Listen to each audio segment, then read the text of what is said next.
Sir, राष्ट्रपति के अभिभाषण पर जो चर्चा चल रही है, भाषण अगर पढ़े सुने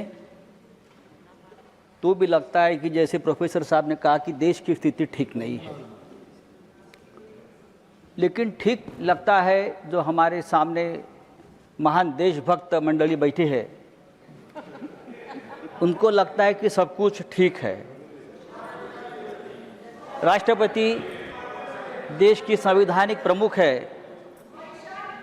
तो भाषण के हर पैरा में राष्ट्रपति जी कहते हैं कि मेरी सरकार, मेरी सरकार, मेरी सरकार। लेकिन जिनको ये मेरी सरकार कहते हैं, सरकार पाखंडी है। ये सरकार पाखंडी है, झूठी है और गैर जिम्मेदारी भी है।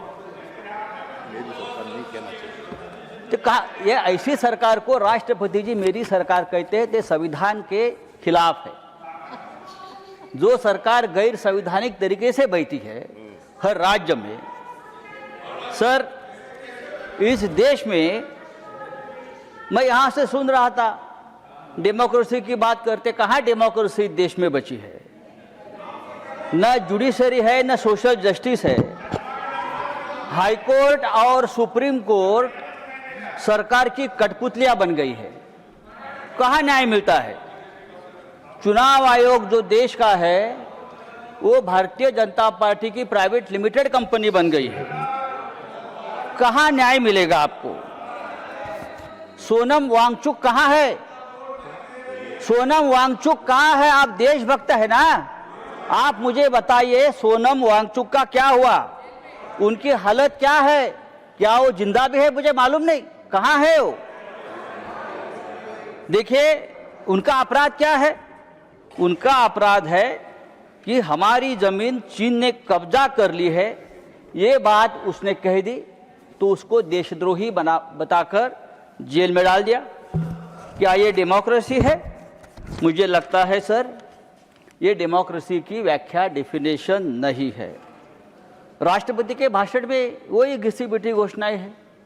नई बात क्या है आप मुझे बताइए। इतने साल से हम देखो गरीबों को सबसे ज़्यादा रोजगार देने वाली मनरेगा, आपने नाम तो बदल दिया, लेकिन रोजगार की गारंटी भी आपने कम कर दी है। किसानों को रोजगार मिलता था वो गारंटी आपने कम कर दी। हमारे मराठवाड़ा, महाराष्ट्र में मराठवाड़ा में 2025 में 3000 किसानों ने आत्महत्या की है। 3000। सर देखो आप सुनने की आदत रखनी चाहिए। आप सत्ताधारी है, आपकी सरकार है, आपको हमारी बात सुनने की अगर आप आदत डालें तो डेमोक्रेसी और मजबूत हो जाएगी। सर मैं और एक बात आपके सामने रखता हूँ। ये सरकार पूरी तरह से भ्रष्टाचारियों से घिरी है। पूरे देश भर के भ्रष्टाचारी एक साथ लाकर अपने सरकार बनाते हैं, सरकार तोड़ते हैं, सांसद को विधायक खरीद लेते हैं। हम चुनकर लाएंगे, आप रेडीमेड खरीद लेंगे। पहले नेताओं को हम बनाते थे, अब नेताओं को हम खरीद लेते हैं। यह आपकी डेमोक्रेसी है। सर आज मुझे अजित पवार जी की याद आ रही है। फिर हमारे बड़े नेता थे महाराष्ट्र के, आपके साथी भी रहे हमें आज बहुत सालों से, 3 साल से। दुर्भाग्यपूर्ण तरीके से उनकी मौत हो गई। आज भी हम लोग सदमे में है कि ये कैसा हो गया। इतना एक दमदार आदमी, जिस तरह से उनकी मौत हो गई, दुर्घटना हो गई, आज भी हम लोग सदमे में। अजीत टाइम में खत्म हो गया, ठहरो सर। अजीत पवार के ऊपर 70,000 करोड़ के सिंचाई घोटाले का आरोप किया था आपकी सरकार ने, आपकी सरकार ने किया। लेकिन वो भारतीय जनता पार्टी के साथ आ गए और पवित्र हो गए। 15 जनवरी को अजित पवार जी ने एक बयान दिया था। 15 जनवरी को अजित पवार ने बयान दिया था और भारतीय जनता पार्टी को एक जवाब दिया था। आप सब्जेक्ट के बाहर बोल रहे हैं। क्या कहा था कि अगर आप सिंचाई घोटाले का आरोप करते हो, ये विषय नहीं है, सिंचाई घोटाले का आरोप करते हो तो सिंचाई घोटाले का पैसा हमने नहीं खाया है। भारतीय जनता पार्टी ने भी इस सिंचाई घोटाले में जमकर पैसा खाया है और भारतीय जनता पार्टी की फाइल मेरे पास है। ये अजित पवार का बयान 15 जनवरी को आया है। और उसके बाद 10 दिन बाद अजीत पवार की विमान दुर्घटना में मौत होती है।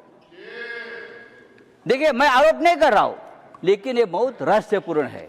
आपके ऊपर आरोप किया, फाइल कहाँ है? मेरी जानकारी है कि अजीत पवार वो फाइल हमेशा अपने साथ रखते थे।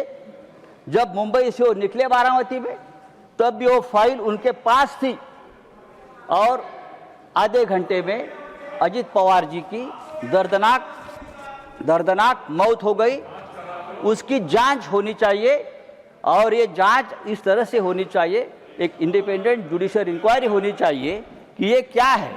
धन्यवाद। ये सब्जेक्ट नहीं है। भ्रष्टाचार का आरोप मुझे तो जस्टिस लोया की याद आ गई। मुझे जस्टिस लोया की याद आ गई। जब अजीत पवार का एक्सीडेंट मैंने देखा तो मुझे जस्टिस लोया की याद आ गई। क्या इस प्रकार का कोई हादसा तो नहीं होगा? देखिए, सुनने की आदत रखो। ये डेमोक्रेसी है, आप सुनने की आदत रखो। सर, आपकी सरकार अगर डेमोक्रेटिक तरीके से धन्यवाद आई है। धन्यवाद सर, 1 मिनट दीजिए। नहीं, 1 मिनट भी नहीं है अभी। सर, हाउस एडजॉर्न करना है। सर, समाप्त कीजिए। ये सरकार हिंदुत्व की बात करती है, लेकिन इस देश में सबसे ज्यादा तकलीफ में अगर कोई होगा तो हिंदू है। इंदौर में हिंदू गंदे पानी पीकर मरता है। लखनऊ में हिंदू कप सिर्फ पीकर मरता है और बांग्लादेश में हिंदू को मार दिया जाता है। और देश के प्रधानमंत्री और देश की सरकार उसके ऊपर चुप बैठी है। सर, आदरणीय राष्ट्रपति जी ने अगर इस बात का जिक्र किया होता तो हम बहुत आपके स्वागत करता। धन्यवाद। Now special mention